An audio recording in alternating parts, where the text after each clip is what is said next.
Today I want to go over a recap on Nvda and use that as a way to show you guys how I trade breakouts and what I find best in doing so. If you look at Nvda, it's just been crazy, right? From the lows in October last year, we are up about 175%. Nvda has been a great trader.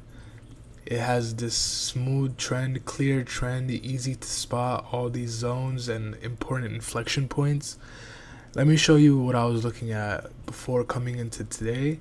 We had this first lower low, first low, first high, higher low, higher high, higher low. So I was expecting, for us to break this soon, but I don't know when it was going to break, and today was that day. I draw these zones as, I don't think my zones are really supply and demand. I just kind of draw them where I think they usually work out the best and what I'm comfortable with. That's why I stopped making them red and green. Now they're just all gold. But I had this zone right here for the break of the high of this for the next higher high that I was expecting, and we broke it this morning. If you look at the 4-hour, you see how clearly, we're aligned in these little ranges. Yeah, ranges is probably a better word. This is the first range, then we move up from this range, come to this range, move down, break this range, come down here, get soaked up again, move through here, come up back here, reject, consolidate here, come back down for a dip, move back up. You get the point. So I was looking at the 15-minute, and this is what we kind of saw in the morning. The reason why I was looking at this trade and I took a scalp when it first opened is because on FinTwit everybody was looking at AMD, and I don't really like trading AMD. I think it trades terrible for the way I like to trade. It's just not smooth at all, not how it used to be. So I saw this opening 15-minute candle and it was just humongous, right? And I saw the next two candles, they didn't really give back the gains. Usually when you get a leg up like this, you would expect some exhaustion, or I usually use like a fib retracement if like there's a huge candle like that and we nowhere near, the golden zone area. Whereas Nvda was more safer for me to enter into because it did get that retracement. If we go to the Discord, you can get my free alerts analysis. I'll put the link in the description, or there's a link on my Twitter.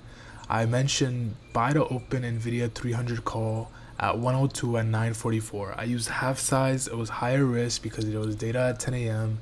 and I don't usually take trades before, data. And where did I enter? 9:44.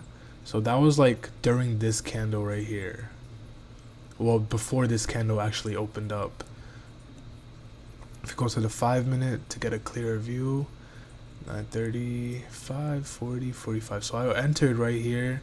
We got this move up to we got like a 0.54% move. But then I mentioned that I would like to add a bigger position on a retest and a nice hold of breakout zone. It's a bit overextended right now. So I was looking at AMD and I was like, yeah, it's pretty extended. I don't want to be in any, quick dump if that happens. So I took a 20% trim on that first scalp and then closed the rest at about 15%. And then at about 10:15, I took my second entry. So remember how I was telling you it was a bit overextended? I like to use these to see if it's, at least closer to like the bounce zone. So this was like perfect, like right here. It didn't touch, but I liked how it held the 5 EMA. Usually when a stock holds the 5 EMA closely and continues to grind up, that's a strong trend. So that's exactly what it was doing right here. Came up, bounced, barely touched the 8 EMA, and then we just, rode up. I was using the 10-minute time frame to take an entry. I took it at about, what was it, 10:15 a.m. So that was like right here, probably in this area. Yeah, right here, this area.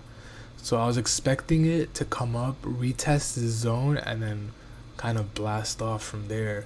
Wish I held these a little longer, but we took our first scales at 20%, then 30%, and then I'm holding last two partials for 40% and 50%, which we got. I got the scale at 40% and then the last scale at 50%. Had a nice solid day. That's how it's been on Nvda recently. You trade the move up and then you add again on the pullback, and then you get that entire... Wow, I just checked the contracts. These had a high of 265. If you held from my entry at 1, these would be up about 165%. These went crazy, honestly. So yeah, that's kind of how I trade breakouts.